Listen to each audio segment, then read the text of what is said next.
नमस्कार, मैं मनीष मेहता इस वक्त मौजूद हूँ दुमका एयरपोर्ट पर। जैसा देख सकते हैं कि आज शाम प्रचार का शोर थम जाएगा और उसके बाद ये हेलीकॉप्टर जो लगातार इस प्रचार के दौरान तमाम जगहों पर उड़ते हुए आपको नज़र आ रहे थे, वो अपनी रफ्तार की बजाय लैंड कर जाएंगे। हम सीधे चलते हैं, हमारे साथ मौजूद हैं बीजेपी के प्रदेश अध्यक्ष बाबूलाल मरांडी और उनसे बात करेंगे।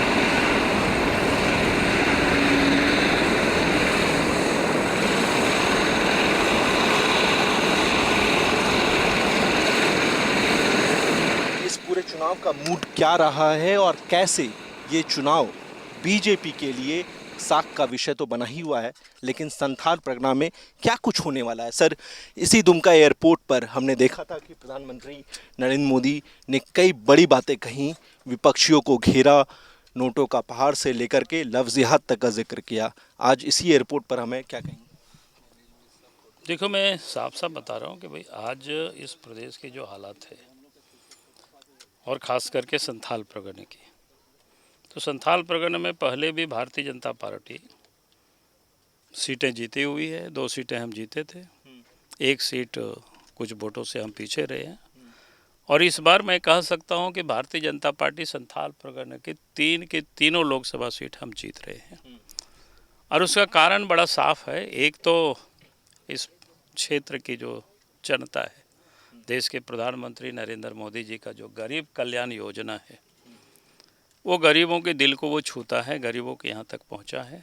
तो ये एक बड़ा संबल उनको बना है, उनके प्रति एक विश्वास बढ़ा है।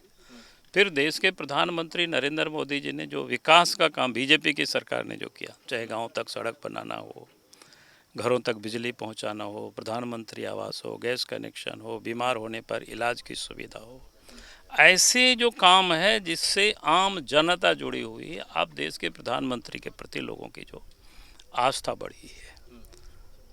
फिर आदिवासियों के लिए अलग से कल्याण मंत्रालय बनाना, फिर उसके बाद संथाली भाषा को संविधान के 8वीं सूची में शामिल करना, ये सब बीजेपी की सरकार ने किया। फिर द्रौपदी मुर्मू को देश के राष्ट्रपति बनाना, ये भी बीजेपी की सरकार ने किया। तो अब लोगों को लगता है कि बीजेपी आदिवासियों के हितैषी है, संथालों के हितैषी है, पहाड़ियों के हितैषी है, जो बीजेपी काम कर रही है। और सबसे बड़ी बात क्या है कि संथाल परगने में जिस प्रकार से आबादी संथालों की, पहाड़ियों की जो कमी आई है, गिरावट आई है, वो बड़ा चिंता का विषय है। अब उनको इस बात को छू रहा है। साहेबगंज पाकुड़ में कई गांव ऐसे हैं, गांव के गांव साफ हो गया, आज पता नहीं वो लोग कहाँ चले गए। तो ये स्थिति है।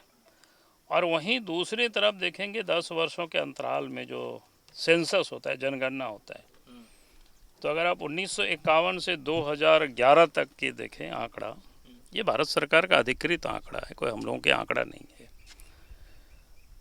जो मुस्लिम माइनॉरिटी जो 1951 में 9.44% थे, यानी 9.5% आबादी संथाल परगने में 6 जिलों में।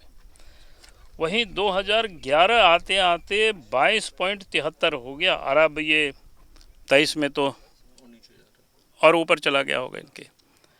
तो कहने का मतलब, एक तरफ ये जो माइनॉरिटी, मुस्लिम माइनॉरिटी की आबादी यहाँ बढ़ी, और दूसरी तरफ संथाल और पहाड़ियों की आबादी कम हुई है। अब ये चिंता का विषय है। अब वो लोग समझ रहे हैं कि भाई हमारी आखिर आबादी कैसे कम हुआ। हमने बार बार कहा कि भाई सरकार को एक टास्क फोर्स बनानी चाहिए और इसको देखना चाहिए कि भाई संथाल का, पहाड़िया का आबादी कैसे घटा, और फिर किन लोगों की आबादी इन 10 वर्षों में बढ़ा है और कैसे बढ़ा है। क्योंकि संथाल परगने की पहचान संथालों से है, संथाल परगने की पहचान पहाड़ियों से है। अगर इनके अस्तित्व ही समाप्त हो जाएगी तो फिर संथाल परगने का अस्तित्व खत्म हो जाएगा। सर, इस बीच हम देख रहे हैं कि विपक्षी गठबंधन, इंडी गठबंधन के जो नेता हैं, तमाम नेता, उनका महाजुटान हो रहा है 1 तारीख को दिल्ली में। जेएमएम ये कह रहा है कि इस बार मोदी सरकार की विदाई तय है। लालू प्रसाद यादव ने भी कहा अब 2 दिन पहले कि मोदी जी की विदाई तय है। विपक्ष के तमाम दूसरे नेता ये कह रहे हैं और 1 तारीख को उनका महाजुटान हो रहा है दिल्ली में। इस महाजुटान को आप कैसे देखते हैं? देखिए, मैं कह रहा हूँ उनको कितना भी जुटान करे, तो मैं आपको एक साहेबगंज की आंकड़ा बता रहा हूँ। साहेबगंज जिला में 2001 से 2011 के बीच मुस्लिम जनसंख्या में जो इजाफा हुआ है 1,39,000, जबकि वहीं 10 वर्षों में संथाल और पहाड़ियों की जो संख्या में इजाफा हुआ है मात्र 38,000। ये मामला क्या है, खेल क्या है? ये तो आंकड़ा है, गवर्नमेंट की आंकड़ा है। तो अगर हम इस पर विचार नहीं करेंगे, इस पर हम सोचेंगे नहीं, तो हम तो कहेंगे कि वहाँ लोग बैठते हैं, तो इस पर विचार होनी चाहिए ना। अगर हम इस पर विचार नहीं करेंगे, समाज पर विचार नहीं करें, सोसाइटी के बारे में हम नहीं सोचेंगे, तो फिर आदिवासी आदिवासी रट्टे से नहीं चलेगा ना। तो हमें तो उनके अस्तित्व के बारे में समझना पड़ेगा। ये तो आंकड़ा बता रहा है ना। लेकिन सर कल्पना सोरेन तो अपनी सभाओं में कह रही है कि अगर बीजेपी आई तो आपका जल जंगल और जमीन हड़प लेगी। वही तो कह रहे हैं ना कि यहाँ इन्होंने कि हमारी सरकार तो नहीं थी। ये तो आंकड़े हैं, तो इन्होंने क्या किया इसके लिए। इसीलिए मैं कह रहा हूँ कि ये आप हमको समझना पड़ेगा। इसलिए प्रधानमंत्री नरेंद्र मोदी जी ने उस पर उन्होंने विशेष बल दिया। उन्होंने कहा कि ये बड़ा सिचुएशन खराब है इस सब में, अगर इनकी आबादी घट जाएगी, इनकी आबादी समाप्त हो जाएगी। चलो ठीक। सर एक आखिरी सवाल चलते चलते बताइए, मोदी जी ने का नारा दिया था 400 पार, 4 तारीख को क्या होगा? बिल्कुल 400 पार होगा भाई, इसमें कहाँ शक है। ठीक है।